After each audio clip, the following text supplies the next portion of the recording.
ce webinaire, le biométhane pour décarboner l'industrie. Vous êtes en train de vous connecter petit à petit. Nos intervenants sont présents. On va laisser une toute petite minute le temps que les dernières personnes se connectent au webinaire. Et puis on démarrera voilà, relativement à l'heure. Une toute petite minute d'attente. Merci de votre patience.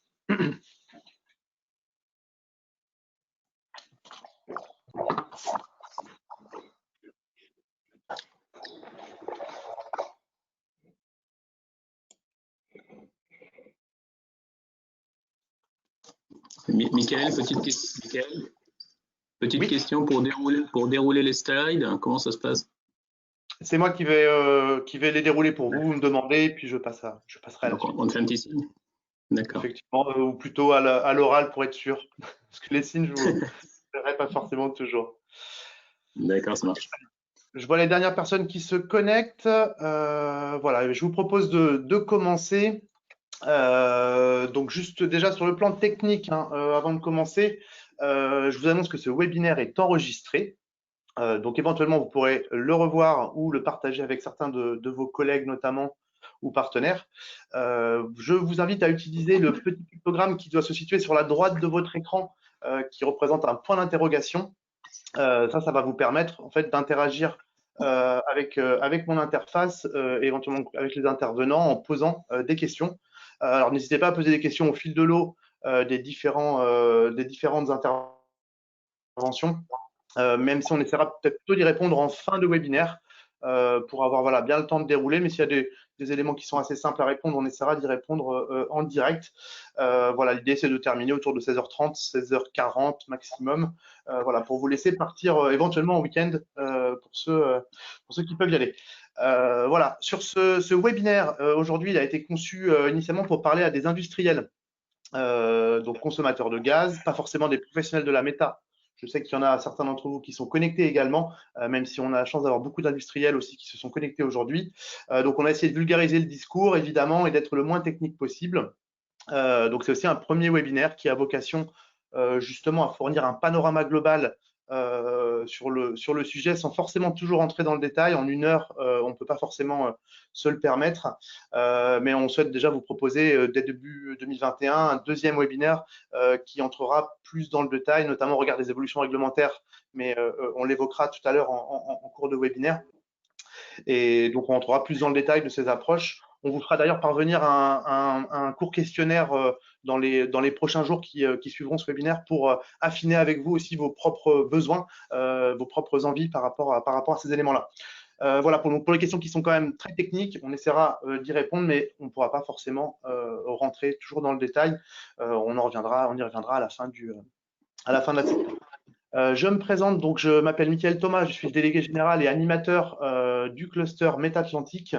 Aujourd'hui, on est une quarantaine d'entreprises de la filière méthanisation et méthane renouvelable au sens large, établies sur les pays de la Loire. Donc, on représente une bonne partie de la chaîne de valeur côté donc production, constructeurs, développeurs, bureaux d'études, organismes de financement, fabricants de composants. On a une thématique assez large. On a aussi dans les objectifs de l'association de promouvoir les usages de ce biométhane fabriqué sur nos territoires. Et donc impulsé par les entreprises et nos partenaires et financeurs, le Conseil régional, l'ADEME, notamment des Pays de la Loire, on propose des actions concrètes de sensibilisation sur le thème de cette filière. Et évidemment, ce webinaire aujourd'hui fait partie de ces actions. En préambule aussi du sujet, avant de laisser la parole évidemment aux intervenants, aux experts, quand on parle de transition énergétique, des énergies renouvelables, le grand public, comme aussi souvent les entreprises, on pense directement électricité, et souvent uniquement électricité. Effectivement, éolien, solaire notamment ne sont effectivement plus à présenter aujourd'hui dans les solutions. Quant au gaz, notamment renouvelable, c'est effectivement une autre affaire, c'est quand même beaucoup moins connu. Et on va parler de neutralité carbone aujourd'hui, et si on veut pouvoir atteindre ces objectifs en 2050, évidemment, il faudra composer sur l'ensemble du mix énergétique et pas uniquement sur le tout électrique. Donc en fait, le gaz doit apporter aussi sa pierre à l'édifice. C'est forcément important. Et c'est pour ça qu'aujourd'hui, ce gaz qui est aujourd'hui quasi exclusivement importé sous forme de gaz naturel fossile se doit aujourd'hui et demain d'être neutre en carbone. Et donc la méthanisation aujourd'hui, la gazification des déchets demain sont des moyens de produire ce gaz renouvelable. Pour la méthanisation, elle permet la production d'un biogaz qui va être facilement stockable. Et ça, c'est une bonne nouvelle aussi par rapport à l'intermittence de l'électrique, en offrant aussi un complément de revenus notamment aux agriculteurs, et avec un certain nombre d'externalités positives, comme des emplois non délocalisables dans les territoires, un digestat naturel qui remplace les engrais de synthèse, et beaucoup d'autres qu'on évoquera brièvement aujourd'hui. Il y a des territoires, des régions qui souhaitent justement développer cette filière pour permettre la décarbonation et la résilience de nos territoires. Et on a la chance en Pays de la Loire d'avoir une région clairement engagée dans cette démarche et un écosystème d'acteurs industriels, associatifs, collectivités qui sont très impliqués. Et c'est aussi l'objet aujourd'hui de pouvoir vous faire part de tous ces éléments-là. Voilà. C'était un peu pour l'introduction. J'espère que voilà. Que c'est OK pour vous. Donc au programme aujourd'hui, donc je suis très fier de pouvoir accueillir aujourd'hui avec nous quatre experts justement de chez GRT Gaz et de GRDF également, pour parler du contexte de la décarbonation industrielle. Ensuite, on rentrera un petit peu dans la question de ce qu'est le biométhane en France notamment, et puis dans le Grand Ouest un peu plus spécifiquement, puisque aujourd'hui c'est la région sur laquelle on voulait mettre en avant quand même les éléments, et vous industriels de ces régions. Et on rentrera dans le détail du marché des garanties d'origine pour vous permettre d'y voir un petit peu plus clair, et on fera la session de questions-réponses plutôt donc en fin de webinaire. Donc, afin d'entrer un peu plus dans le détail de ces éléments, eh bien, je vais proposer à Sylvie Jadoul de nous mettre en perspective justement le contexte de la décarbonation globale. Sylvie, c'est à vous. Oui, bonjour à tous et merci pour cette introduction. Donc, Sylvie Jadoul, je travaille donc à GRT Gaz à la direction commerciale et j'ai comme mission d'aider les industriels sur l'efficacité énergétique et la décarbonation, et de creuser toutes les pistes qui permettent d'aller le plus vite atteindre les objectifs qui nous sont proposés et portés, que ce soit au niveau européen et au niveau français. Donc, pour démarrer, l'idée, c'est de planter le décor de ces obligations et des réglementations et des grands textes qui nous drivent et qui drivent nos clients industriels, enfin tous les industriels qui sont présents. Et notamment, on se rend compte que les objectifs de la réglementation européenne ont bien évolué dans le temps. C'est-à-dire, en début, en 96, c'était l'ouverture des marchés qui était vraiment le sujet important, avec le paquet électricité, le paquet gaz et le paquet énergie. L'objectif étant de faire en sorte que les marchés s'ouvrent et qu'on ait une offre de fournisseurs qui soit la meilleure possible pour atteindre des prix intéressants gaz et électricité. 2005, ça a été, il y a eu entre-temps la prise de conscience au niveau européen, mondial, des problématiques de gaz à effet de serre. Alors, c'est pas nouveau, hein, ça a commencé bien avant 96. C'est seulement en 2005 que des premières actions et des premiers textes ont été pris pour aller dans ce sens. Et ça a d'abord visé les plus gros sites consommateurs avec la mise en place de la partie quota ETS, qui ciblait ceux qui avaient le plus d'impact pour avoir une efficacité la plus forte possible. Et ça s'est suivi par le paquet énergie 3, RED sur les énergies renouvelables, pour qu'il y ait une part significative d'énergie renouvelable dans le mix énergétique, et la directive efficacité énergétique. Et aujourd'hui, on se rend compte qu'il faut aller plus vite, hein, il faut accélérer le pas, et c'est vraiment la neutralité carbone qui est en perspective, avec le paquet énergie propre, des évolutions sur la directive efficacité énergétique, RED 2, et très récemment le New Green Deal qui vient de sortir avec des objectifs ambitieux. On peut tourner la page. Donc, les chiffres clés déjà pour 2030 hein, qu'on retrouve, donc avec l'objectif d'avoir une réduction de 40% des émissions de gaz à effet de serre à 2030 et de pousser à la réduction, enfin, à des consommations énergétiques qui diminuent, donc notamment dans la directive efficacité énergétique, et l'introduction d'énergie renouvelable, et c'est RED II qui le porte. Donc ça, c'est les grands objectifs qu'on retrouve dans les différents textes. Mais le pacte vert a poussé encore plus loin ces objectifs et pour les rendre plus ambitieux et a porté la réduction des gaz à effet de serre de 50 à 55%. Et la directive RED II qui est sortie donc en 2019 est déjà en projet de révision pour 2021. Donc on voit que c'est quelque chose qui est en perpétuelle évolution et où on se rend compte qu'il faut aller de plus vite et que les effets ne sont pas suffisants. Et donc au niveau européen, c'est vraiment l'axe fort qui est en place aujourd'hui. Le slide suivant. Donc l'objectif phare 2050, on a vu les objectifs 2030, mais 2050, c'est clairement la neutralité carbone. Et la neutralité carbone, c'est arriver à ne pas émettre plus que ce qu'on peut restocker, c'est-à-dire avoir une teneur en carbone dans l'atmosphère qui reste stable. Et donc, ça se fait au travers d'outils qu'on a parlé juste avant, hein, Pacte vert, New Green Deal, et au niveau français, tout ce qui est loi climatique qui sont en cours de construction, et on va détailler ça un petit peu plus précisément après. Donc, juste une petite image, enfin une image pour mettre en avant hein, Ursula von der Leyen qui dit il faut faire des actions très fortes aujourd'hui parce que c'est l'avenir de l'humanité qui est en jeu. Donc, juste pour imager les enjeux et les ambitions et les grandes volontés d'aller au plus vite au niveau européen. Et donc, tout ça, ça se traduira au niveau de chaque pays, de chaque État membre. Je pense qu'on peut aller à la slide suivante.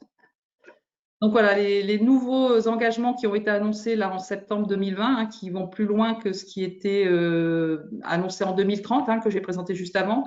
Donc on va plus loin avec moins 55% d'émissions par rapport à 90 pour 2030. Et l'industrie est une des premières à être, avec la mobilité, à être visée, avec des objectifs spécifiques de moins 25% par rapport à 2015. Donc, on leur demande d'aller encore plus loin que ce qui était prévu. Et on a des ambitions aussi sur la mobilité avec moins 20% par rapport à 2015. Et donc là, on se rend compte que l'ensemble des industriels doivent préparer un plan de décarbonation et mettre cet enjeu-là dans leurs objectifs. On peut aller sur le slide suivant. Et donc, la France se met en ligne avec ces ambitions-là. Hein. Elle fait partie des États membres et elle met en pratique et elle met en place. Et elle l'a fait dès la sortie des premiers textes, déjà avec la loi de transition énergétique pour la croissance verte, où étaient entérinées les réductions de gaz à effet de serre prévues pour 2030 et 2050. Et le plan climat en 2017 qui vient renforcer cette loi pour afficher l'objectif européen qui est la neutralité carbone à 2050. Donc la France, elle est complètement en ligne avec ce qui est dedans. Elle s'est armée de deux outils hein, qui sont connus, qui sont la stratégie nationale bas carbone et la PPE, qui permet de donner les scénarios et les objectifs qui sont portés par la France et les moyens pour l'atteindre, notamment via la PPE qui est sortie là tout début d'année. Et donc, on voit que le plan de relance post-crise sanitaire, hein, il n'a pas obligé cette partie-là. On aurait pu penser qu'il se lançait, que ça aurait pu être mis un peu de côté avec les problématiques liées à la crise suite post-Covid. Pas du tout. C'est vraiment l'ambition, elle reste forte et il y a de grands budgets qui sont prévus et dans lesquels la partie écologie et neutralité carbone est complètement renforcée et affichée. On peut aller sur le slide suivant.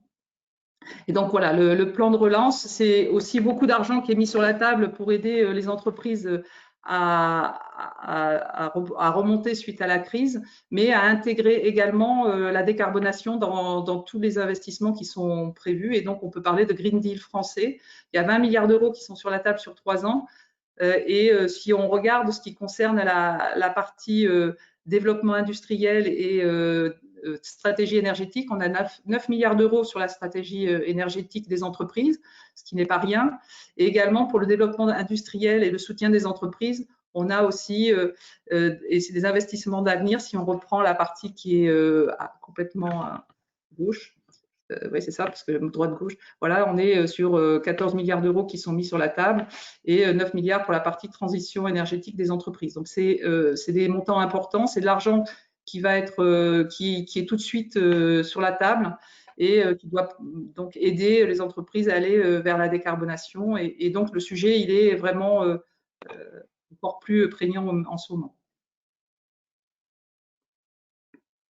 Alors, avant d'aller plus loin, en fait, je trouvais important de resituer la problématique du carbone dans l'atmosphère et de bien préciser ce qu'étaient les différents types de cycles du carbone pour qu'on ait bien conscience de ce qu'est la neutralité carbone et de ce qu'est cet objectif. Dans l'atmosphère, on a une certaine quantité de carbone, de CO2 qui est présent, et c'est bien pour ça que la planète est respirable et vivable, parce que ce CO2 permet d'avoir de l'effet de serre qui permet de maintenir la vie sur la planète.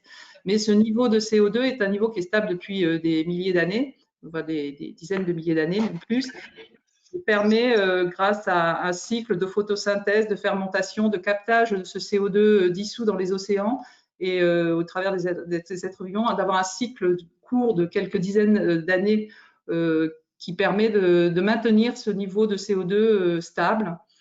Et d'un autre côté, on a un cycle, si on avance dans un clic supplémentaire dans le slide, ce qu'on appelle le cycle long, qui lui est plus sur des stocks de CO2 qui se font suite à sédimentation des roches, suite à la mort de la fossilisation des organismes vivants sur des dizaines de milliers d'années, et qui n'ont pas vocation à être relargués de façon simultanée et qui sont finalement restockés dans la durée. Donc, ils sont relargués progressivement par les activités volcaniques.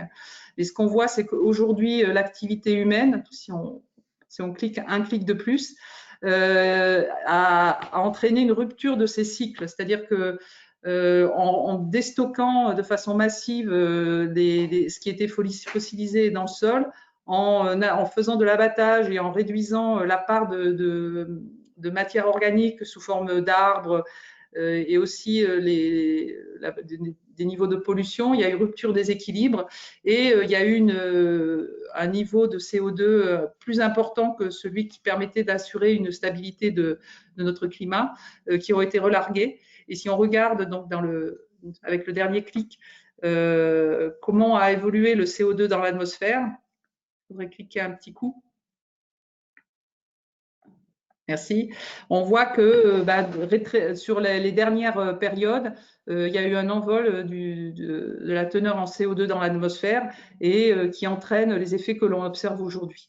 Et donc, c'est bien là-dessus qu'on souhaite que la problématique neutralité carbone souhaite agir, c'est-à-dire faire en sorte que on arrête de déstocker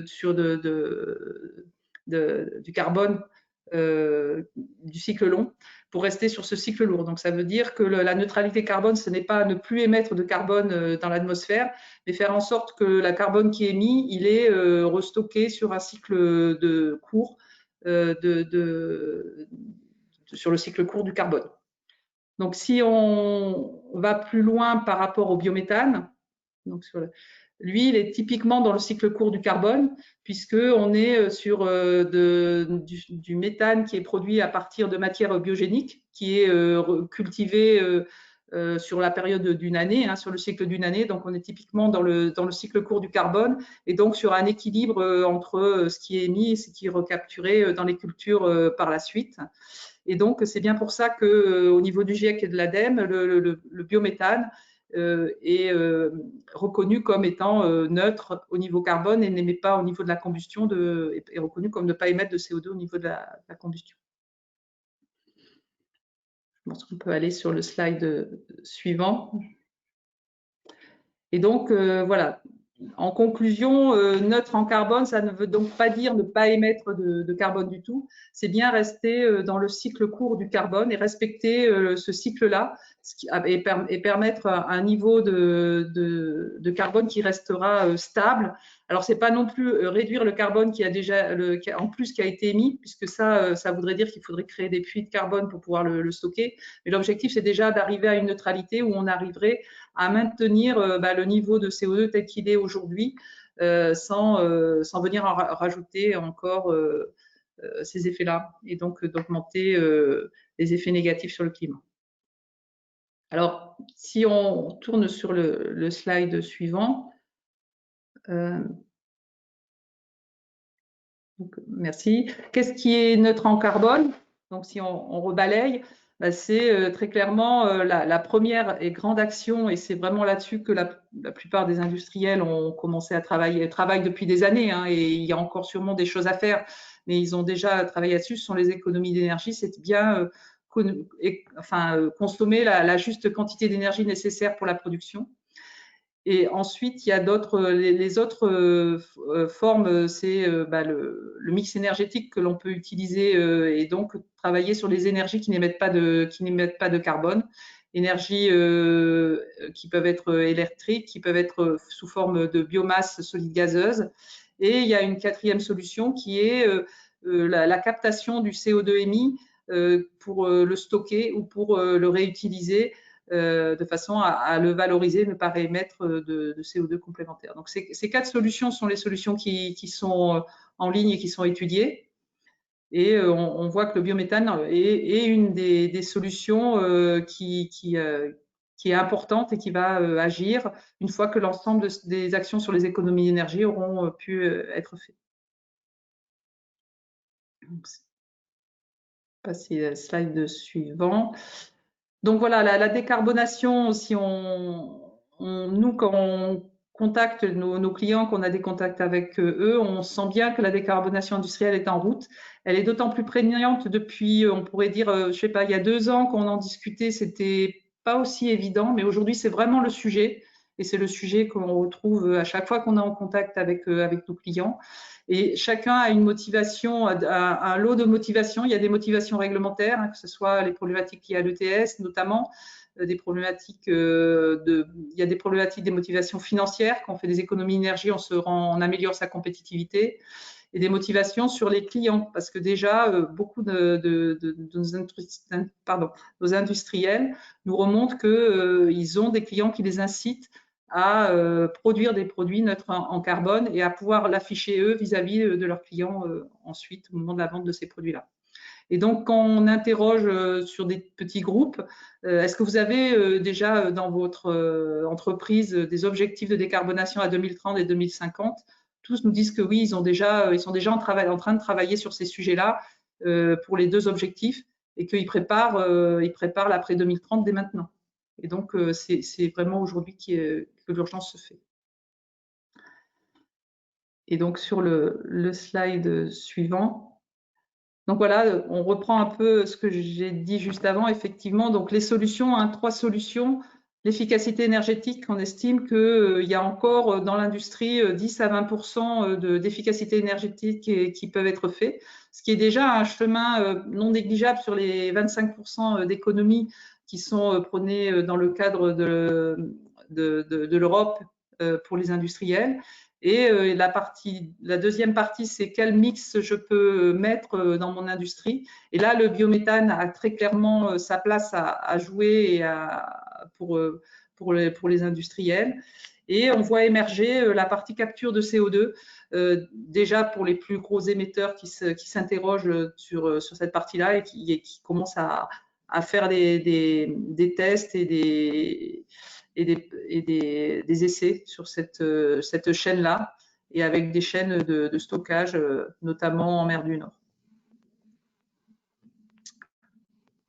Voilà sur cette partie de mise en perspective de la décarbonation chez les clients industriels. Je ne sais pas s'il y a des questions dans le fil, puisque je ne le suis pas, mais voilà, si vous avez des questions avant de passer à l'intervention suivante, ou sinon on peut les garder pour la fin. Je n'ai pas du tout regardé le timing, si je l'ai passé mon timing. Il y a 2 petites questions, on les gardera peut-être un peu plus pour la fin, parce qu'ils concerneront un peu aussi l'ensemble des intervenants. Je vous propose donc on va passer sur la deuxième partie, c'est-à-dire de pouvoir parler du biométhane en tant que tel, de quoi parle-t-on, quelle est sa dynamique aujourd'hui, notamment en région Pays de la Loire et Grand Ouest en général. Donc, je vais proposer à Patrice Gohin de GRDF de pouvoir nous exposer un petit peu cette dynamique de production sur les territoires. Patrice?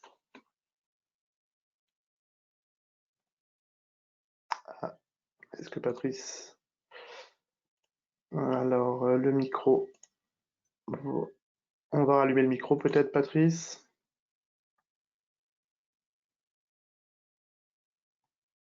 Alors, je vais prendre la main, Patrice. Est-ce que c'est bon pour le micro? Oui, et j'ai plus l'image. C'est bon, c'est parti. Alors, c'est parti pour vous, mais moi, j'ai pas l'image. Alors, Michael, j'ai pas l'image. Est-ce que tu peux me remettre l'image ou… Normalement, l'image est là pour tout le monde. Donc, si tu l'as pas, c'est personne bon, l'a. Michael. Okay. C'est bon, Michael. Voilà. Les petits problèmes de la technique. Bonjour à tous. Donc, Patrice Gohin, moi, je travaille à GRDF. Je suis responsable du marché industrie sur la région Centre-Ouest et je vais poursuivre en vous parlant du développement du biométhane et plus particulièrement du biométhane injecté sur les réseaux gaz. Et pour commencer, je vous propose un rapide rappel sur ce qu'est la méthanisation en précisant les différentes étapes de la transformation. Donc là, vous avez un petit schéma qui récapitule un petit peu ces étapes-là. Ce que vous voyez à gauche, ce sont tous les déchets qui sont méthanisables. Alors, vous avez différentes sources. Bien sûr, on retrouve en grande majorité les déchets agricoles qui alimentent les méthaniseurs. Et vous avez les effluents d'élevage, vous avez les déchets industriels, bien sûr, qui participent. Vous avez la restauration collective, vous avez aussi les bouts de steppe qui sont méthanisables et qui peuvent aussi participer à la méthanisation. Donc, une fois qu'on a tous ces déchets-là, on les collecte, on les redirige vers un digesteur, vers la méthanisation, là. Donc un digesteur qui va venir prendre ces matières organiques qui vont être mélangées, chauffées dans ce méthaniseur. Et après, ce sont les bactéries qui vont prendre le relais, qui vont venir dégrader toutes les matières organiques pour les transformer en biogaz d'un côté et aussi en digestat, qui est le digestat qui va être, c'est le résidu de la méthanisation qui va être utilisé en tant que fertilisant pour les terres agricoles. Si on revient un petit peu sur la notion de biogaz, la partie qui nous intéresse, là vous avez deux possibilités. Une première possibilité, ça concerne surtout les petites installations de méthanisation, c'est de prendre ce biogaz qui va venir alimenter une cogénération pour produire à la fois de l'électricité et aussi de la chaleur qui va être récupérée pour les usages sur site. Ça, c'est la première utilisation. Deuxième utilisation qui nous intéresse, c'est prendre ce biogaz, l'épurer et le transformer en méthanisation et qui va être injecté sur les réseaux. Voilà. S'il te plaît, Michael, slide suivant. Maintenant, on va faire un petit voyage là pour montrer le développement du biométhane et on va commencer par l'Europe. Parce qu'il faut bien savoir que la méthanisation, ce n'est pas une histoire simplement franco-française. Et il y a beaucoup de pays en Europe qui s'y intéressent. Et là, vous avez donc un graphe qui date de 2018, qui recense les différents pays européens qui ont des unités de production sur leur territoire. Donc là, aujourd'hui, on a près de 700 unités de production. Et vous voyez qu'il y a des pays qui sont très très en avance, comme l'Allemagne, mais vous voyez que la France n'est pas ridicule non plus, on arrive juste derrière, et vous avez pas mal de pays là, qui s'intéressent de très près à la méthanisation. Pourquoi? Parce que effectivement, il y a des enjeux très très forts économiques autour de ce sujet-là, mais vous avez aussi des enjeux d'indépendance énergétique qui sont très très forts. Slide suivant. Juste Patrice, pour compléter, la méthanisation, tout à l'heure peut-être que tu l'expliquais sur la cogénération, a aussi un historique de développement plus important, enfin en tout cas plus récent, plus ancien pardon que les unités d'injection de biométhane. Donc il y a aussi en Allemagne et en France et dans d'autres pays européens beaucoup d'unités de méthanisation en cogénération. Juste pour compléter ce slide. On est sur la méthanisation au sens large, c'est aussi beaucoup plus d'unités sur les territoires, mais cela était plutôt orienté cogénération, alors que là, on va s'intéresser évidemment beaucoup plus en entonnoir sur vraiment les unités qui injectent du biométhane sur le réseau pour rendre du gaz ce gaz un peu plus vert. Juste pour compléter. Merci de ton complément. J'ai l'avantage d'avoir un expert avec moi aussi, ça c'est pratique. Merci Mickaël. Alors pour maintenant, on a parlé de l'Europe, maintenant si on regarde la France plus particulièrement et ce qui se fait aujourd'hui au moment où on parle, donc c'est là vous voyez les sites qui injectent. Vous avez plus de 150 sites aujourd'hui qui injectent sur le territoire, c'est un peu moins de 3 TWh annuels de capacité. Et on voit comment ils sont à peu près localisés. Donc, vous avez une grosse densité quand même sur la partie nord de la France, un peu moins sur la partie sud. Ça, c'est le premier point. Ce qui est intéressant aussi, c'est de voir un peu l'origine de ces projets-là. Il faut savoir qu'une majorité de projets sont portés quand même par le monde agricole et ils sont très accompagnés par les territoires aussi. C'est important. Il y a un autre point important aussi, ça n'injecte pas que sur les réseaux de distribution, ça injecte aussi sur les réseaux de transport. Voilà. Maintenant, ce qui est intéressant, et on va le voir sur le slide de suivant, c'est de voir ce qu'on a en cours. Parce que là, je vous ai parlé d'un peu moins de 3 TWh, un peu plus de 150 projets actuellement. Et quand on regarde ce qu'on a dans les tuyaux, c'est assez spectaculaire. Alors, vous avez un petit graphe à gauche, effectivement, qui est assez explicite. Ce que vous voyez en jaune, c'est le nombre de projets tous les ans, des projets qui sont inscrits dans le registre de capacité. Et la petite courbe qui est là, c'est le cumul. Et effectivement, ce qu'a rappelé Mickaël, c'est qu'on a un peu moins pour l'injection. Finalement, c'est quelque chose de relativement récent. Hein, l'injection, les premiers tarifs de rachat doivent dater de 2011. Et c'est ce qu'on voit, hein, c'est ce que vous avez à gauche. Donc ça a démarré, l'histoire a démarré en 2011. Et ce qu'il faut signaler aussi, c'est qu'un projet de méthanisation, c'est quand même un projet qui est lourd financièrement, ça se chiffre en quelques millions. C'est des projets qui se font, c'est minimum 3 ans, entre le moment où vous faites les premières études et vous injectez, vous comptez au moins 3 ans. Et c'est ce qui explique effectivement en partie que ça a mis un petit peu de temps à démarrer. Et vous voyez à partir de 2016-2017 une grosse accélération, avec une courbe qui part à la verticale. Donc, on a vraiment une augmentation très spectaculaire du nombre de projets. Et en 2019, on a passé la barrière du millier de projets. Et ce qui est intéressant, c'est qu'aujourd'hui, quand on prend effectivement tout ce qui est inscrit dans le registre de capacité, on a aujourd'hui 25 TWh inscrits au registre. Ça veut dire que ces 25 TWh seront disponibles dans les 2-3 ans à venir dans les réseaux. Voilà. Ce que vous avez sur la droite, là, sur le graphe, c'est la répartition par région. Donc, vous voyez que toutes les régions aussi s'y intéressent. Effectivement, c'est lié aussi à l'activité agricole et aux terrains disponibles. Hein, bien sûr, c'est lié à ça. Mais je peux vous assurer que la région ouest, et on le verra tout à l'heure, là, que la région ouest n'est pas en reste, effectivement, sur le développement de ces projets. Slide suivant, Mickaël. À moins que tu aies un petit commentaire. Non, non. N'hésite pas, Mickaël.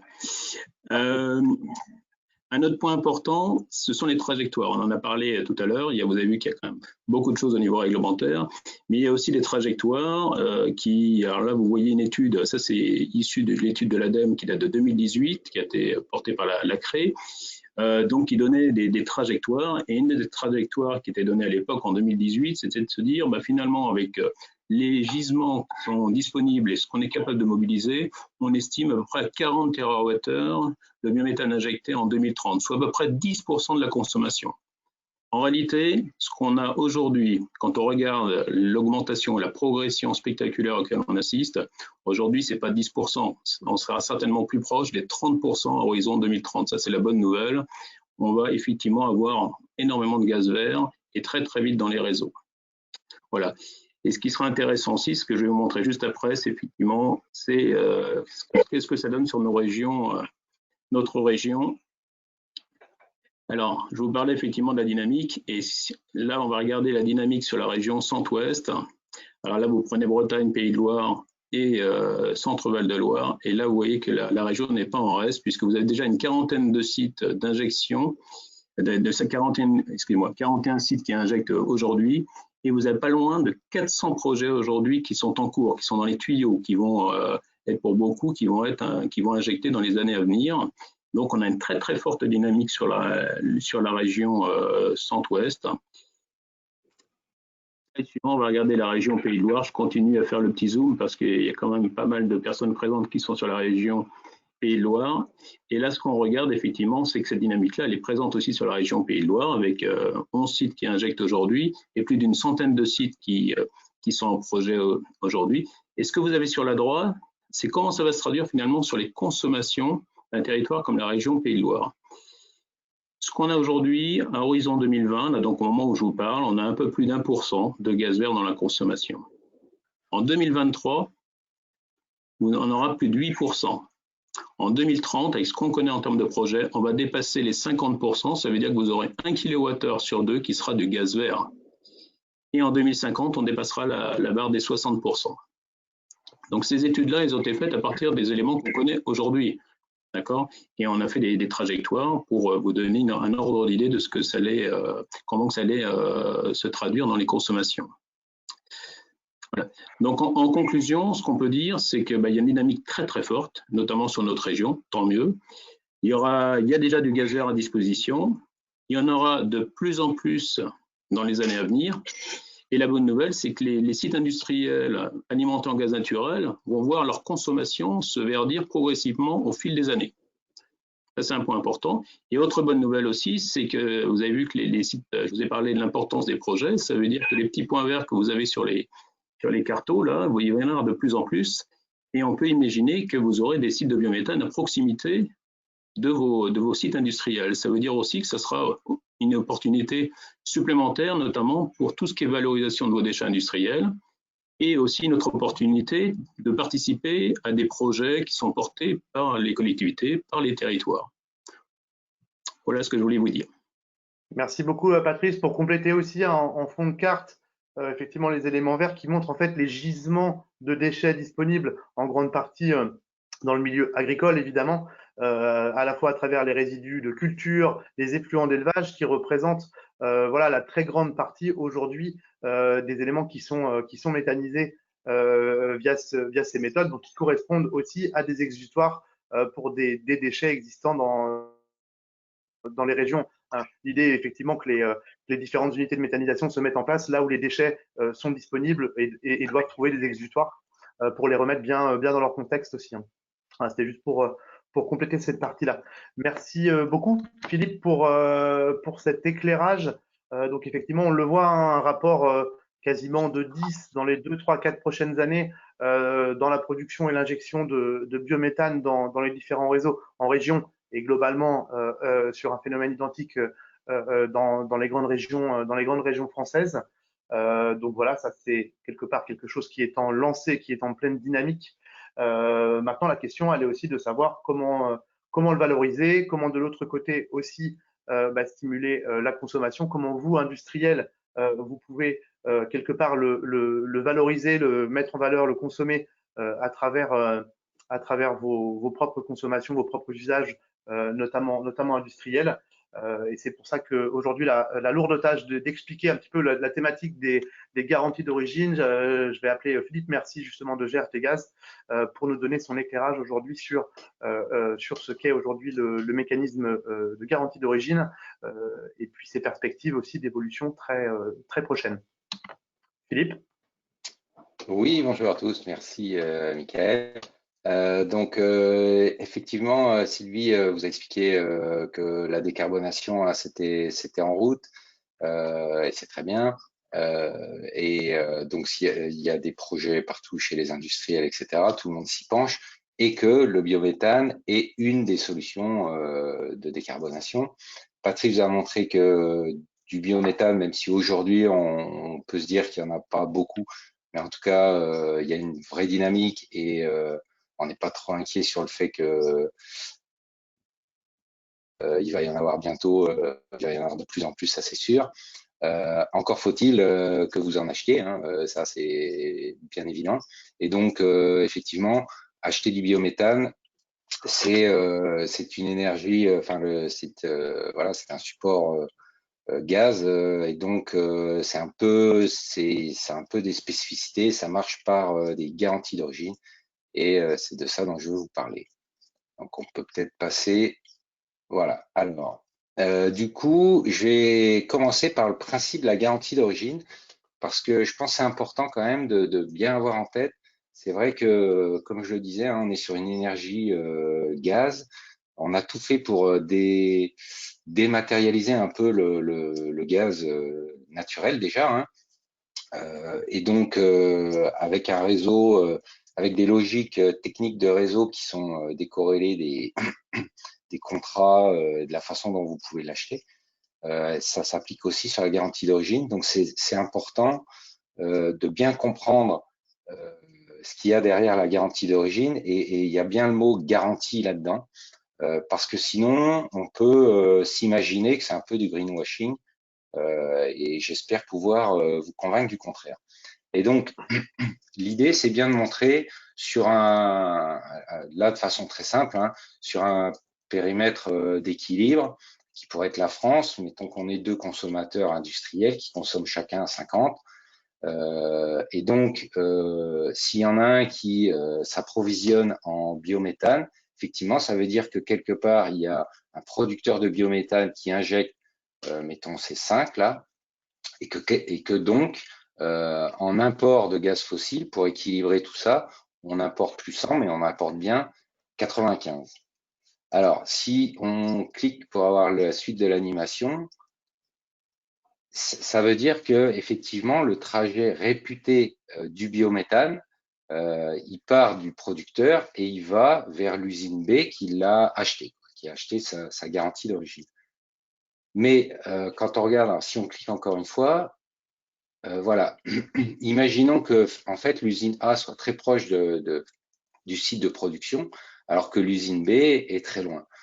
Donc si on clique encore une fois, physiquement, le biométhane, on est bien d'accord que il va, je répète, hein, physiquement, il va être consommé par l'usine A.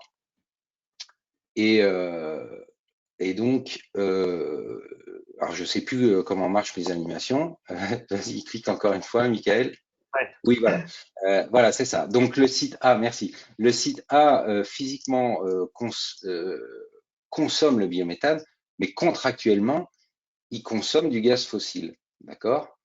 Alors que le site B,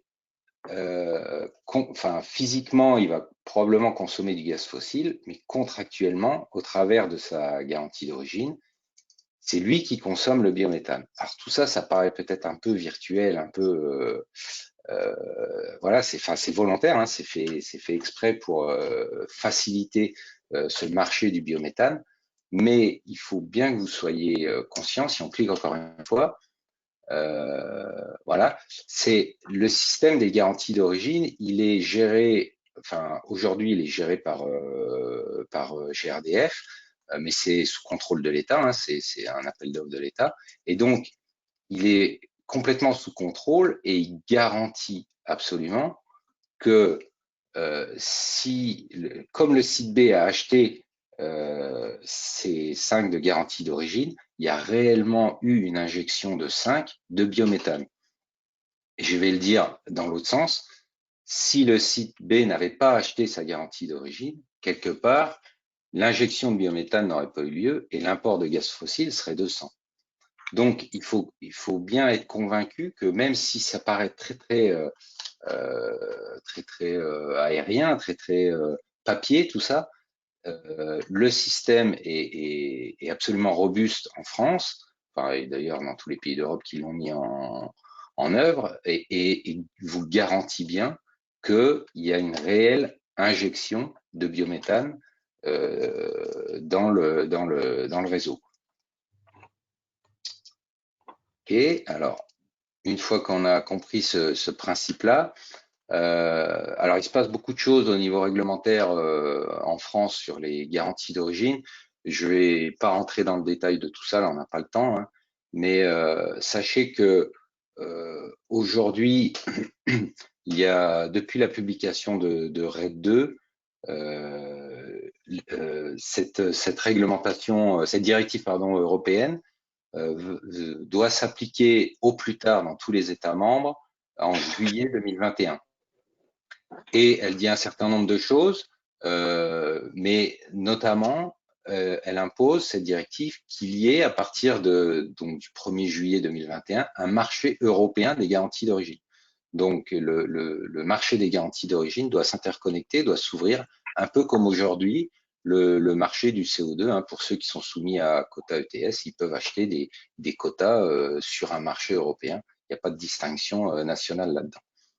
Et aujourd'hui, en France, on attend une réforme, ce qu'on appelle la réforme des garanties d'origine, qui a été annoncée par la loi énergie-climat, donc fin 2019, pour une application fin 2020. Et donc, cette réforme a pour objectif de transposer RED 2, mais aussi une refonte du mécanisme de subvention. Alors, c'est pas tant les niveaux de subvention qui seront réformés là au travers de cette réforme-là. Ils viennent de l'être là tout récemment. Hein, les tarifs ont été un peu modifiés, mais là, la réforme des garanties d'origine, c'est plutôt sur le mécanisme de subvention entre le fournisseur qui achète le biométhane et la garantie d'origine qui avant allait au fournisseur qui devait lui la revendre et demain ira directement à l'État qui la revendra sous forme d'enchère. On peut peut-être passer au slide d'après. Alors, du coup, l'idée, c'est pour vous, industriels, vous voulez vous décarboner, vous allez étudier plusieurs solutions, dont une solution biométhane, j'espère bien. L'idée de ce slide, c'était de vous montrer un peu aujourd'hui comment on peut acheter du biométhane. Alors, il y a évidemment beaucoup de modèles possibles, mais on a voulu ici les simplifier, les synthétiser en 3 grands modèles. En fait, il y a le premier modèle qui est ce qu'on appelait le GPA en référence au PPA pour ceux qui connaissent pour l'électricité. Donc, on pourrait dire Gas Purchase Agreement, qui est en fait un contrat direct de fourniture de gaz vert. Donc, on peut imaginer un site industriel qui contractualise directement avec un producteur pour obtenir du gaz plus sa garantie d'origine, donc du gaz vert. Hein, et là, on est bien d'accord que ce producteur, grâce au mécanisme des garanties d'origine, n'est pas forcément à proximité de votre usine. Il peut être n'importe où sur le réseau. Oui, Philippe, juste parce qu'effectivement, il y a quelques questions en ce sens, pour bien clarifier. Même dans un modèle comme celui-ci, la molécule physique, qui est donc là aussi du CH4, au même titre que la molécule de gaz naturel fossile, est bien dans le tuyau, mais arrivé chez le producteur, ça ne sera pas la molécule en direct. C'est bien ça.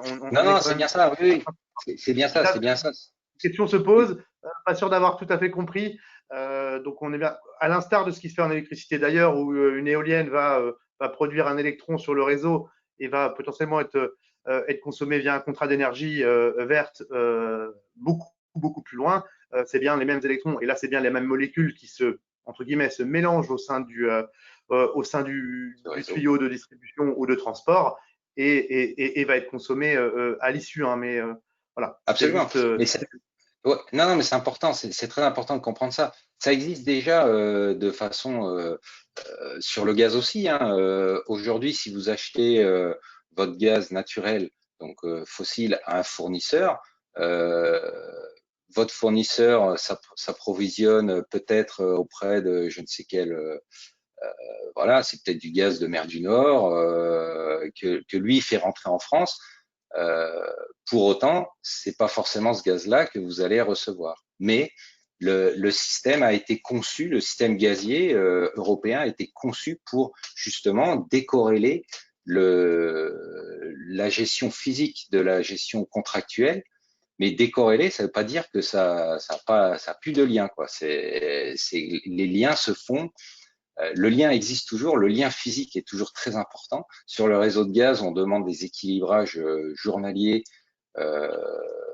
et voire même horaires, voilà, pour qu'il y ait toujours autant de gaz qui rentre et qui sort. Et donc, voilà, ça c'est un peu la magie du système gazier. Mais ça marche aussi avec la garantie d'origine. Tout à fait. Donc, un contrat direct, hein, donc voilà, et encore une fois, j'insiste, le producteur n'est pas forcément juste à côté du site de production. Après, on peut aussi passer par un fournisseur qui lui-même, ce fournisseur, a des contrats directs avec des producteurs. Ce fournisseur commercialise, du coup, a des offres de gaz vert et commercialise ce gaz vert auprès des sites industriels, puisqu'on est là pour parler de l'industrie, qui le veulent bien. Donc, voilà, ça c'est un deuxième modèle qui, le fait d'avoir un intermédiaire permet d'avoir différentes flexibilités. C'est sûr que quand on achète à un producteur, c'est en général des contrats un peu long terme, avec des engagements de consommation un peu sur le long terme. Le fait de passer par un fournisseur, c'est à lui de gérer ces problématiques-là, et il peut mettre de la flexibilité là-dedans. On peut avoir des contrats d'un an, de moins, etc., avec différentes flexibilités.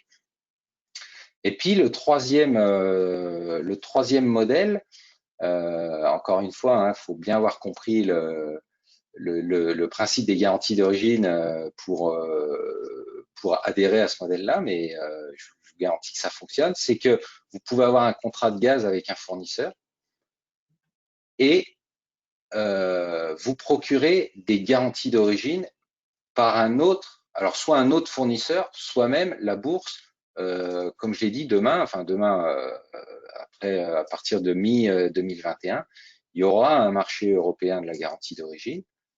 Donc, il y aura possibilité d'acheter des garanties d'origine.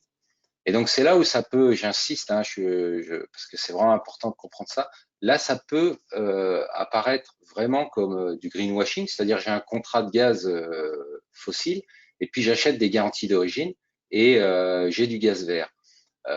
Ça peut paraître voilà, greenwashing. Derrière, je vous garantis que lorsque vous faites ça, il y a vraiment un producteur qui produit du biométhane et qui l'injecte sur le réseau. Donc, il y a réduction d'autant des imports de gaz fossile. Donc, tout ça fonctionne, quoi. Tout ça fonctionne et c'est absolument pas du papier. Enfin, il y a du papier, mais il y a de la réalité derrière. Et je vais le dire inversement, si il n'y a pas cet achat de garantie d'origine, quelque part, toute la dynamique qu'on a vue aussi sur qui est prévue de production et d'injection de biométhane, elle n'aura pas lieu. Hein. Donc voilà, c'est une façon un peu négative de le dire, mais pour montrer aussi que c'est une vraie réalité physique. Je sais pas si, enfin oui, on peut pas avoir les questions tout de suite. Alors je sais plus ce qu'il y avait comme slide après. Pardon, Michael. Ah oui, et du coup, voilà. Alors maintenant, on a vu comment on peut l'acheter, ce biométhane. Maintenant, est-ce qu'il rapporte quelque chose? On a vu que ça rapportait au niveau de la planète, au niveau des réductions de gaz à effet de serre, etc. Bon, on sait tous que ça suffit pas et que il faut quand même un intérêt aussi financier. Et donc, quel intérêt financier? Alors là, je suis désolé, ça va être un petit peu compliqué. C'est pas que c'est compliqué, mais aujourd'hui, il y a beaucoup de choses qui sont en train d'être discutées et qui sont pas forcément complètement entérinées. Enfin, qui sont en train de changer en tout cas, ou potentiellement de changer.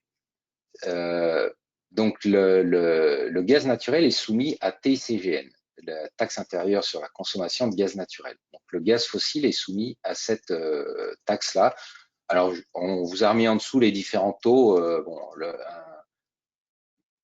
le taux normal, j'allais dire, c'est 8,45 € par mégawattheure. Et ensuite, il y a des taxes réduites, et notamment pour tous ceux qui sont soumis au quota ETS, c'est une TICGN réduite de 1,52. Jusqu'à aujourd'hui encore, jusqu'à la fin de cette année, un consommateur de biométhane est exonéré, enfin le biométhane est exonéré de TICGN. C'est-à-dire que si vous achetez du biométhane, ou je vais le dire Autrement, si vous achetez des garanties d'origine, quelque part, sur la part de gaz couverte par ces garanties d'origine, vous ne payez pas de TICGN, que vous soyez en taux plein ou en taux réduit. Alors, je crois que c'est le slide d'après. Voilà. Donc, pour combien de temps? C'est là un peu l'inconnu. Il y a le projet de loi de finances. Pardon, il y a une faute, c'est de finance, hein, c'est pas de fiance. Prévoyait de modifier un peu cette exonération de TICGN. Alors, j'insiste, c'est pas parce qu'on entend des fois, c'est la fin de l'exonération de TICGN. C'est pas vrai. Le biométhane étant neutre en carbone et la TICGN étant une taxe carbone, il a toujours été question que le biométhane soit défalqué de cette TICGN. Par contre, il y a deux modes d'application. Soit on exonère celui qui l'a acheté, donc c'est ce qui est en cours aujourd'hui. Mais la loi de finances 2020, qui a été votée fin 2019, prévoyait de mutualiser l'exonération de TICGN, c'est-à-dire qu'au lieu d'exonérer l'acheteur du biométhane, l'État voulait qu'on regarde combien il y a eu de biométhane en tout produit en France, ramener ça à la quantité de gaz, d'énergie gaz donc qui était livrée, et du coup réduire d'autant pour tout le monde le niveau de TICGN. Donc en clair, la TICGN serait passée de 8,45 en taux plein, serait passée de 8,45 à 8,44. Donc voilà, ça. Franchement, nous, ça nous allait pas trop, parce que, comme je l'ai dit, la dynamique liée au biométhane, elle est, on voit qu'il y a une forte dynamique côté production, etc. Mais il faut qu'elle soit tirée par une dynamique de demande. Or, un système comme ça n'incite pas l'acheteur, puisque qu'il en achète ou qu'il en achète pas, sa TICGN, elle passe de 8,45 à 8,44. Donc, il y a eu pas mal de levées de boucliers contre cette mesure-là. Elle a été reportée, officiellement, elle a été reportée en 2021 parce qu'il fallait agir très, très vite fin 2019, parce qu'elle devait s'appliquer début 2020. Et donc, elle a été reportée en 2021. Aujourd'hui, c'est discuté en ce moment. Le projet de loi de finances pour 2021 est discuté en ce moment. Et par contre, il y a une très forte mobilisation là de tout un tas d'acteurs, industriels comme gaziers, pour demander la prolongation et la stabilisation, parce qu'un industriel, c'est quand même pas pratique de se poser la question chaque année comment ça va être l'année prochaine. Donc d'avoir une bonne vision là-dessus pour que cette exonération soit toujours affectée à celui qui achète le biométhane. Je suis désolé, c'est un peu compliqué et je peux pas vous dire avec certitude. Donc, on attend le projet de loi de finances. On a bon espoir, très sincèrement, on a bon espoir que cette exonération continue aujourd'hui à être portée par l'acheteur de biométhane. Il y a une question qui demande si cette exonération elle est en lien avec le fait de compenser un surcoût de production. Mais ce n'est a priori pas en lien, je suppose. Non, c'est pas lié parce que en fait, il n'y a pas vraiment de surcoût de production. C'est juste le fait que la TICGN, c'est une taxe quelque part, c'est une taxe carbone, c'est la taxe carbone française, quoi. Et c'est d'ailleurs pour ça que les industriels qui sont soumis à quota ETS ont déjà un système d'incitation et un système financier lié au carbone. Et donc, c'est pour ça qu'eux, ils ont une TICGN réduite. Donc, quelque part, la TICGN est une taxe carbone. Le biométhane étant neutre en carbone, ne doit pas, lui, être assujetti à la TICGN. Le tout, c'est de savoir. Être le calcul carbone du gaz, justement, c'est ce que nous Grégory, justement, à côté, oui. D'accord. Donc voilà pour la TICGN, donc ça c'est le premier point. Et alors, pour ceux qui sont soumis à ETS, Alors là, je suis désolé, ça va être encore un petit peu technique, hein, mais donc l'ETS, pour ceux qui connaissent pas, c'est le marché européen du carbone. C'est-à-dire qu'il y a un certain nombre de gros industriels, de gros sites émetteurs de carbone, qui depuis 2000, je sais plus, 5, je crois, je sais plus, sont soumis au régime de ETS, quoi. Et donc, ça veut dire qu'ils doivent déclarer chaque année leur émission de carbone, enfin de gaz à effet de serre en équivalent carbone, et ils doivent restituer autant de quotas, donc de permis d'émissions de carbone, de permis à polluer quelque part, qu'ils ont émis de carbone. Et donc, il y a des systèmes pour se procurer, donc il y a des quotas gratuits, puis après, il y a des quotas payants. Et donc, voilà, donc là, on est bien lié aux émissions carbone. Et donc, depuis RED, qui est une directive européenne sur les énergies renouvelables, il était dit que donc le biométhane a un facteur d'émission nul et la garantie d'origine permet de justifier qu'on a acheté donc du biométhane et donc suffit pour avoir une émission nulle, un facteur d'émission nul. RED 2 est venu renforcer un peu RED 1 en disant, et ce qui est bien, ce qui est logique, hein, dit, mais finalement, parce que RED, pardon, j'ai oublié de dire, RED, ça concerne pas uniquement le biométhane, hein, ça concerne toutes les énergies renouvelables. Et donc, le biométhane est dans la catégorie combustible issu de la biomasse, au même titre que le bois, par exemple. Et donc, RED 2 a dit, bah oui, tous ces combustibles issus de la biomasse, ok pour qu'ils émettent, qu'ils aient un facteur d'émission nul, mais il faudrait quand même qu'ils soient durables. Le sens de durable, c'est, je prends un exemple extrême, hein, avec de la biomasse solide. On pourrait, dans RED 1, on pouvait dire dès qu'on brûle du bois, c'est neutre en carbone. RED 2 dit, bah ouais, mais si le bois, c'est, vous avez été déforesté, enfin, vous avez été coupé en forêt amazonienne pour le brûler, c'est peut-être pas forcément neutre en carbone. Hein. Si vous avez bien suivi ce qu'a expliqué Sylvie, c'est pas du tout neutre en carbone. Et donc RED 2 rajoute ces notions-là, ce qui est tout à fait compréhensible. Mais donc, dans le règlement ETS doit se mettre à jour pour être conforme à RED 2, hein, parce que voilà, ça sera plus aussi simple qu'une garantie d'origine égale neutre en carbone, mais encore faudra-t-il apporter la preuve de la durabilité de ce gaz, de ce biométhane. Et donc, problématique des subventions à la production. Alors ça, enfin, j'ai pas eu le temps de mettre les slides parce que ça bouge. Finalement, ça ne serait plus un sujet. Et donc là, voilà, ça c'est en cours. Ils sont en train de discuter. Ils doivent se mettre d'accord au niveau européen fin octobre. Hein, donc c'est vraiment dans l'actualité. Et pour application probablement l'année prochaine. On avance un petit peu, Philippe. Ah oui, je surveille pas. Oui, pardon. Et donc, ok, ça marche.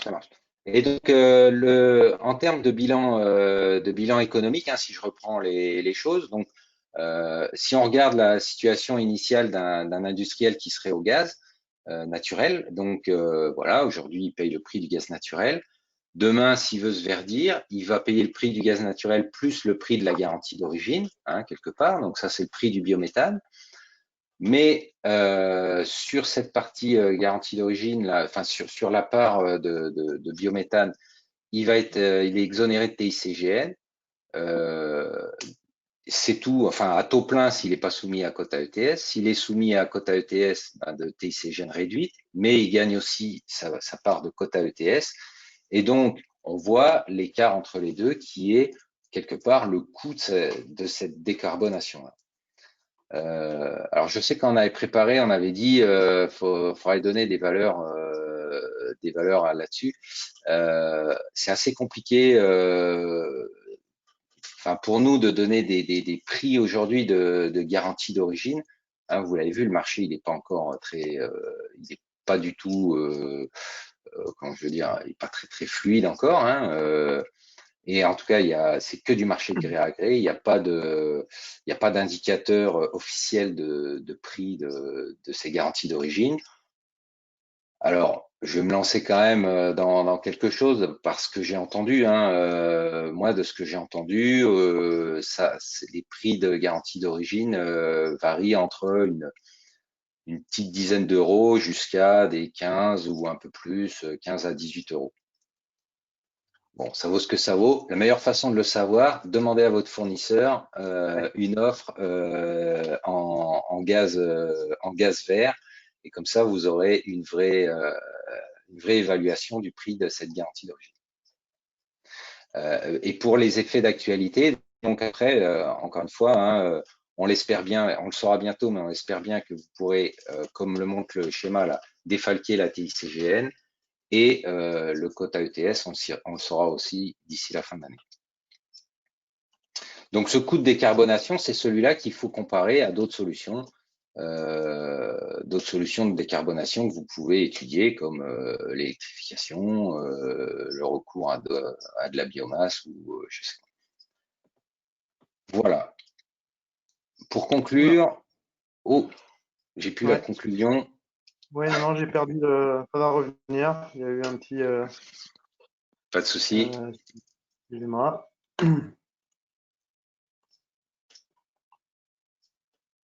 Hop, voilà. C'est bon. Voilà. Ce qu'on voulait dire en conclusion, c'est que, enfin, c'est un peu ce que je viens de dire, c'est que toute entreprise aujourd'hui a ou va très vite avoir une ambition de décarbonation. Peut-être pas forcément de neutralité tout de suite, mais en tout cas de décarbonation, et justement avec des paliers, des ambitions à 2030, etc. Et donc avec une trajectoire vers cette ambition-là. Et donc le biométhane est une de ces solutions. C'est ce qu'on a voulu vraiment vous expliquer aujourd'hui. C'est une de ces solutions. Et quelles que soient vos motivations, hein, qu'elles soient réglementaires, financières ou d'acceptabilité sociale, de pression de vos clients, enfin de pression ou d'exigence de vos clients, etc. Donc, les solutions de décarbonation doivent être étudiées. Et aujourd'hui, le biométhane en est une. Et en plus, elle peut s'appliquer donc à votre process, elle peut s'appliquer aussi en mobilité. On n'en a pas beaucoup parlé aujourd'hui, mais d'accord. Et c'est une solution qui a le gros avantage de vous permettre de piloter votre décarbonation au rythme que vous voulez, parce que vous n'êtes pas obligé d'acheter 100% de votre consommation gaz en biométhane tout de suite. Ça permet de maintenir vos équipements hein, quand vous êtes déjà au gaz, et du coup de capitaliser sur toutes les actions d'efficacité énergétique que vous avez effectuées jusque-là. Ben, évidemment, elles sont toujours valables avec du biométhane. Vous pouvez même encore aller un peu plus loin. Et donc, voilà, cette solution-là présente plein d'avantages. On voulait que vous les ayez bien en tête pour vous, mais aussi pour votre entourage avec ça a été expliqué par Patrice, hein, le biométhane se produit localement le plus souvent et avec un cercle un peu vertueux de traitement de déchets, etc. Donc, on parle bien d'économie circulaire, territoriale. Et donc, en achetant du biométhane, non seulement vous pouvez avancer dans votre décarbonation, mais vous contribuez aussi à une économie locale et circulaire.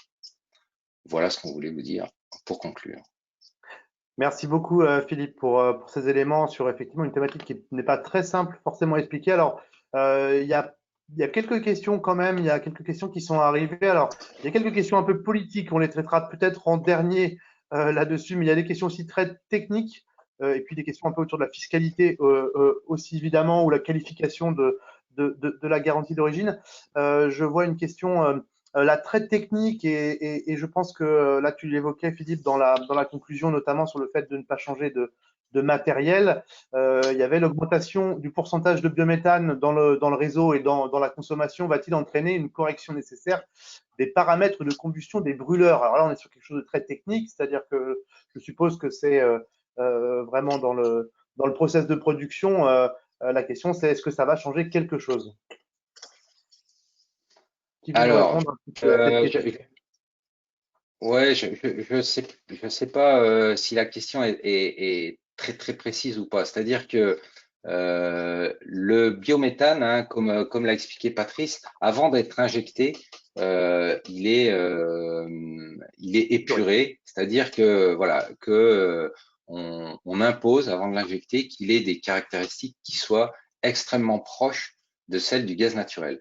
Donc ça dans l'extrême majorité des usages, il n'y a aucune différence.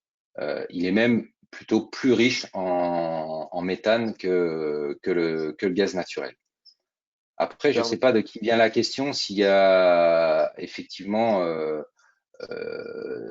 pour certains industriels très très pointus, alors là je suis pas le mieux placé pour en parler, mais il peut y avoir, parce qu'il y a un petit peu plus d'oxygène dans le biométhane que dans le gaz naturel.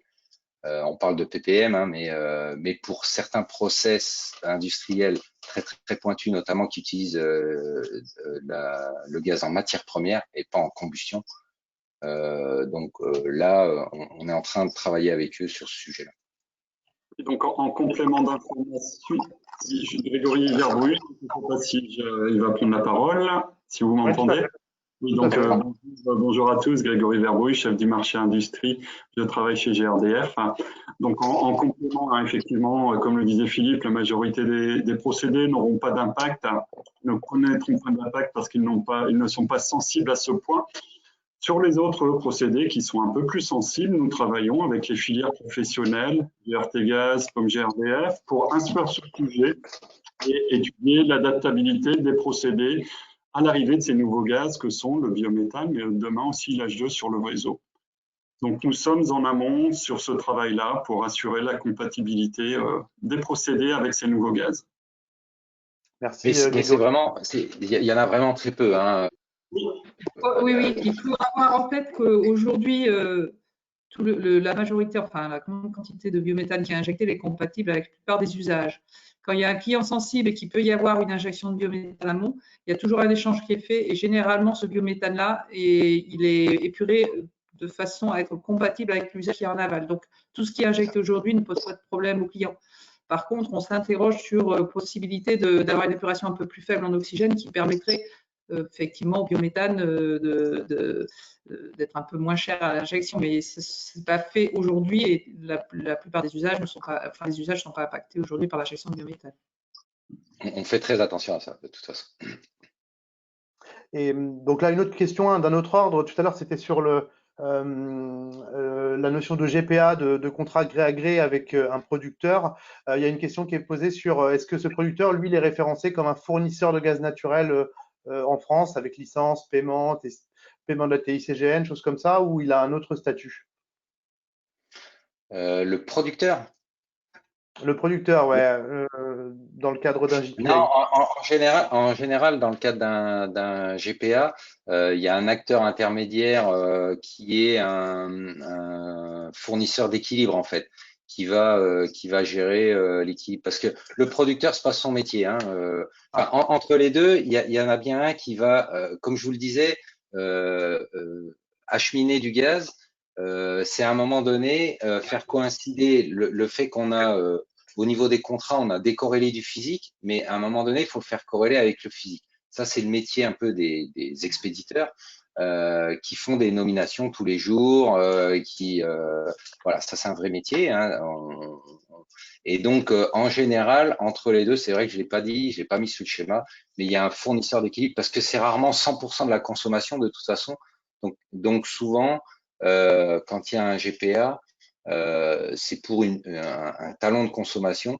Et donc, quelque part, il y a un autre contrat de fourniture de gaz. Et en fait, il y a un fournisseur d'équilibre qui prend le gaz quelque part, hein, qui prend le gaz fossile, qui prend le biométhane et qui, lui, livre le client avec son profil complet et quotidien. Je ne sais pas si ça répond à la question. Je suppose. Merci, merci beaucoup. Il y a une question sur l'incidence. Est-ce qu'il y a une incidence sur le coût de transport pour des garanties d'origine qui seraient achetées sur le marché européen? Est-ce que ça, c'est pris en compte aujourd'hui? Je vois pas trop comment. Non, parce que je vois pas comment. Alors ça n'existe pas, hein, donc voilà. Mais franchement, je vois pas pourquoi. Hein. Je vois pas pourquoi. C'est comme le CO2. Hein, voilà. Qu'est-ce que tu voulais dire, Sylvie? Non, je suis d'accord avec toi. Il y a pas de, pour moi, il n'y a pas d'impact, comme il n'y a pas d'impact à un transport spécifique de biométhane aujourd'hui en France. Enfin, pour moi, c'est pas lié. Enfin, super. Il y avait quelques questions aussi on voit bien autour des géos, mais qui ont été en partie répondues finalement dans la suite du propos. Si je reviens un petit peu avant, alors on est plutôt sur alors une question politique. Je suis pas certain que ce soit forcément là ici qu'on va pouvoir en répondre directement, mais c'était le lien entre justement le plan de relance, transition énergétique justement annoncé il y a peu de temps, plusieurs milliards injectés, et puis quelque part l'autre, le signal un peu plus négatif avec une baisse des tarifs d'achat dans les prochaines années sur le marché de la méthanisation. Oui. C'était cohérent. C'était une des questions posées. Est-ce que quelqu'un veut répondre au besoin? J'ai peut-être un ou deux éléments de réponse. Ah, c'est figé, hein, je ne sais pas si… Ah, c'est bon, Philippe, on t'entend. Ah non, c'est bon, c'est bon. Oui, je le déplore, c'est sûr. Alors après, c'est pas forcément les mêmes entités qui ont décidé de mettre des milliards et puis qui ont décidé de changer les tarifs. Bon, à un moment, ça se rejoint. Voilà, on le déplore, on milite, on essaye d'agir auprès des pouvoirs publics pour défendre le biométhane. Avec votre aide, enfin avec l'aide de tout le monde. Mais après, voilà, je peux pas commenter des décisions politiques comme ça. C'est ça, effectivement. Alors, d'ailleurs, je pense, hein, on m'arrête aussi si je me trompe, il y a une partie déjà de cet argent qui était déjà programmée, en fait, hein, et qui consiste justement dans le mécanisme de soutien du biométhane aujourd'hui à accompagner ces projets. Effectivement, on peut déplorer le fait que l'État se dise, bon, il y a beaucoup de projets qui arrivent. On voit bien que, on l'a vu avec Patrice tout à l'heure, il y a quand même une dynamique très, très forte sur les territoires pour faire émerger ces projets-là. On peut évidemment déplorer que l'État se dise, oula, il y en a, ça arrive peut-être trop vite. Attention, parce que ça a un coût aussi pour l'État, ces mécanismes de soutien, et qui souhaite effectivement un petit peu se désengager aussi dessus. C'est aussi de l'autre côté à la filière de trouver des solutions aussi pour faire baisser ses coûts. L'idée est quand même d'arriver sur un juste compromis. Effectivement, aujourd'hui, des travaux sont en cours avec l'ensemble des acteurs de la filière pour regarder comment on peut minimiser cette baisse et de l'autre côté améliorer les coûts de production aussi du côté de la filière. Mais effectivement, ce n'était pas le sujet forcément d'aujourd'hui. Effectivement, le temps passe assez vite et on a déjà un petit peu grillé le timing et quelques personnes ont déjà commencé à partir. Je vous propose peut-être rapidement de conclure. Là aussi, juste, hein, c'était aussi pour vous parler. On n'a pas parlé effectivement directement de la notion de mobilité et pour autant, vous, industriels, c'est dans votre chaîne de valeur à un moment ou à un autre, effectivement, notamment l'accès à des camions est quelque chose de souvent important aussi dans votre activité. Donc, effectivement, vous l'avez bien vu, on ne pouvait pas traiter ce sujet-là de manière frontale aujourd'hui, mais la mobilité décarbonée, c'est aussi justement le bio-GNV. Avec des impacts écologiques effectivement beaucoup moins importants sur ce type de véhicule, une économie aussi importante qui peut être réalisée là-dessus, des performances aussi très intéressantes avec des autonomies de véhicules qui sont aujourd'hui tout à fait honorables. Et puis aujourd'hui, une progression aussi sur ce secteur. Et là aussi, ce slide, juste pour vous montrer qu'aujourd'hui, sur l'ensemble, on va dire, des gammes de véhicules, hein, du véhicule léger jusqu'à des véhicules lourds et même éventuellement des transports de voyageurs, il y a aujourd'hui des véhicules disponibles fournis par des marques qui sont disponibles d'ores et déjà, comme vous pouvez le voir ici. Donc, il y a aujourd'hui vraiment des solutions très concrètes existantes. Je vous propose, si ça vous intéresse, ce sujet-là, justement, de venir au prochain webinaire qui a lieu jeudi prochain, le 15 octobre, où on abordera cette thématique particulière du transport routier de marchandises de manière vraiment frontale, en faisant intervenir aujourd'hui des transporteurs qui utilisent ces systèmes-là, qui utilisent ces véhicules depuis plusieurs années déjà pour certains, et vont nous donner leur retour d'expérience. Les constructeurs aussi qui vont nous parler de la manière dont ils font évoluer aujourd'hui à la fois les châssis, les moteurs pour correspondre aux besoins de l'ensemble des industriels. Et des collectivités aussi également. Et puis il y aura aussi l'annonce par la région des Pays de la Loire justement d'un système d'une aide à l'acquisition de véhicules qui sera annoncé à ce moment-là. C'est quand même tout récent, ça a été voté la semaine dernière. Donc je vous invite, pour ceux que ça intéresse, à venir aussi sur ce prochain webinaire de jeudi prochain qui sera dédié vraiment à cette thématique pour rentrer dans le détail et avoir des informations aussi là très pragmatiques sur la façon de convertir vos flottes sur ces éléments-là. Donc écoutez, merci beaucoup en tout cas d'avoir participé à ce webinaire. Comme on vous l'a dit, on vous enverra dans quelques jours un très court questionnaire pour déjà avoir vos premières réactions par rapport à ce qu'on a pu évoquer aujourd'hui, et puis regarder dans quelle mesure on peut affiner pour les prochains mois justement un webinaire encore plus précis pour correspondre le mieux à vos besoins. Je voulais remercier vraiment les intervenants aussi avec lesquels on a pu travailler ces dernières semaines sur la conception de ce webinaire. Merci beaucoup du temps que vous avez pu accorder. Et puis donc de la qualité aussi de la restitution qui est faite aujourd'hui. Et voilà, il y a quelques questions qui n'ont pas forcément pu être répondues en tant que telles. Je propose de les envoyer aux intervenants et éventuellement qu'on fasse des réponses parfois spécifiques pour ceux qui, voilà, pour les questions auxquelles on peut répondre. Donc écoutez, merci beaucoup. En tout cas, je vous propose de conclure ce webinaire. Désolé, on est un petit peu en retard par rapport à ce qu'on avait évalué initialement. Et donc, la présentation sera aussi disponible. Justement, on vous l'enverra par email automatique là dans les prochains, d'ici début de semaine prochaine. Vous pourrez la recevoir également pour pouvoir suivre la présentation et éventuellement revoir le webinaire aussi, puisque, et comme je vous le disais, il a été enregistré. Voilà, merci beaucoup. Patrice, Sylvie, Philippe, Grégory également, merci pour tous ces éléments. Et voilà, je propose de vous retrouver très bientôt. Merci à vous. Et merci à tous d'avoir suivi ce webinaire. Merci à vous. Merci, au revoir. À bientôt, Merci. très bonne fin de journée, bon week-end. Voilà, et on va clôturer. Bien. Je croyais que c'était 17h, moi, c'était pas 17h? Alors, attendez, j'ai pas encore clôturé. Ah, pardon. On avait dit 16h45, idéalement. Ah, on avait dit 16h45, pardon. Ah bah, ouais, pas trop. Pour une fois que je surveillais un peu le temps, je me dis, c'est bon, on est large.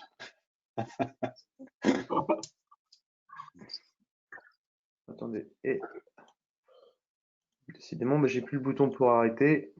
Ça va bien se passer.